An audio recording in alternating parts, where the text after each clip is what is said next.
Sekitar jam setengah 12 malam, Naya dengar samar-samar ada suara gamelan dari arah luar kamarnya. Pelan banget, tapi jelas. Terus ada kayak suara sinden. Assalamualaikum warahmatullahi wabarakatuh. Halo guys, selamat datang di channel aku, Widya Kustriani, yang penuh dengan cerita horor. Kalian udah siap dengerin? Oke, kalau gitu, tikan lampu, duduk yang tenang, dan dengarkan baik-baik.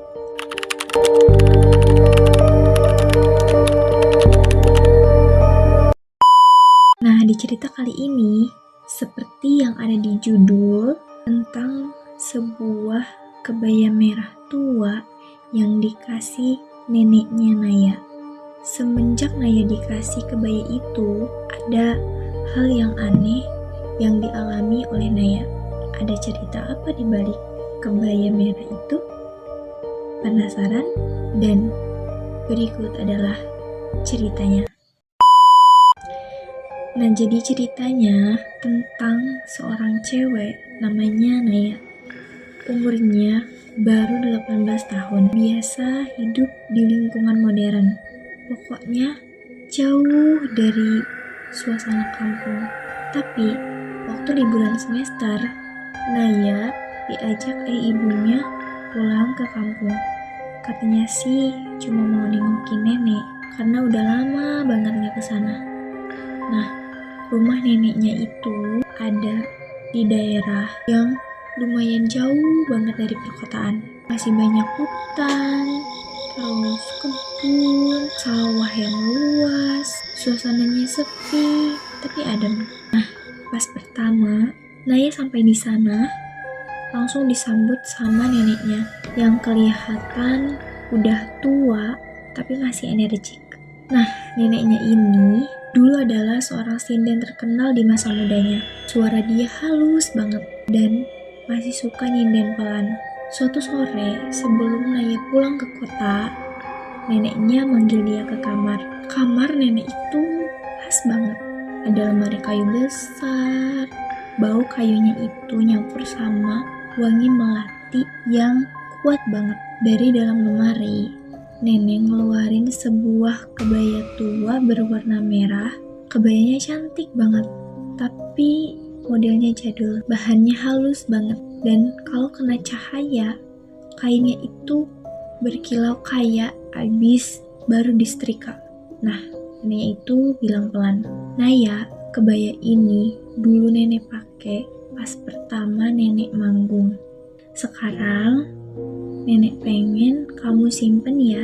Sebenarnya Naya di situ tuh pengen nolak, tapi Naya sungkan sama neneknya. Ya Naya bingung aja gitu, aneh aja. Kenapa gitu Naya dikasih kebaya yang modelnya udah jadul banget sama neneknya.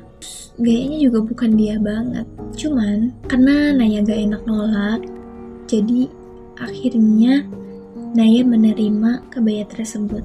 Nah, sesampainya di rumah, Naya lipat kebaya itu dan dimasukkannya ke dalam lemari. 2 hari kemudian, pagi-pagi banget, ayah Naya dapat telepon dari kampung dan ngabarin kalau neneknya Naya meninggal. Katanya meninggalnya mendadak. Padahal waktu mereka pulang, nenek terlihat baik-baik aja. Naya kaget banget. Dia nangis seharian. Tapi karena waktu itu dia ada halangan, akhirnya cuman ayah sama ibunya yang berangkat ke kampung buat ngurus pemakaman. Nah, Naya tinggal di rumahnya bersama abangnya. By the way, dia punya abang namanya Edo. Malam berjalan seperti biasa.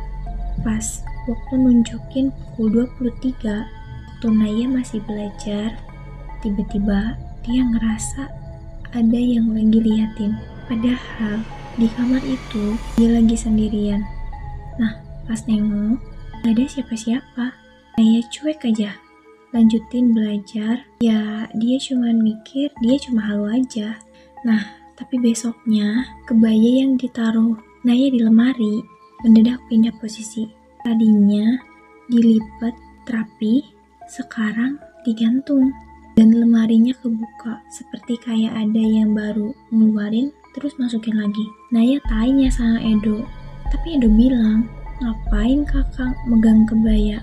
Naya diem dan mulai ngerasa gak enak.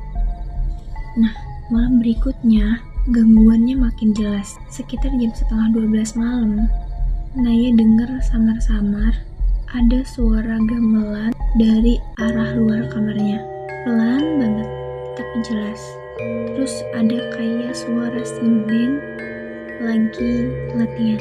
Terus Naya bergumam dalam hati, lah siapa yang pasang musik jam segini? Pas buka pintu kamar, ruang tamu gelap dan gak ada siapa-siapa. Tapi dari arah lemari kamarnya kayak ada suara. Naya di situ deg-degan banget. Naya penasaran. Pelan-pelan Naya jalan ke arah lemari dan buka lemari itu. Dan betapa kagetnya Naya. Naya lihat kebaya itu udah dilipat rapi lagi. Ada bunga melati yang masih segar dan wanginya memenuhi seisi ruangan. Terus malam berikutnya, setelah nonton TV di ruang tengah bersama kakaknya, Naya balik lagi ke kamarnya karena kakaknya ketiduran. Dia coba tidur, tapi jam 2 pagi Naya terbangun dan ngerasa ada orang yang duduk di ujung ranjang tempat tidur Naya. Naya gak berani buka mata, tapi Naya penasaran. Akhirnya pelan-pelan Naya buka mata dan di ujung ranjang itu ada sosok wanita yang lagi duduk ngeliatin Naya. Wajahnya cantik, rambutnya digulung rapi, matanya sayu, tapi dari mulutnya keluar senyum yang aneh, senyum yang terlalu lebar bagi manusia normal. Naya mau teriak, tapi suaranya gak keluar. Sosok itu bilang pelan, "Kenapa kamu simpan aku di sini, Naya?"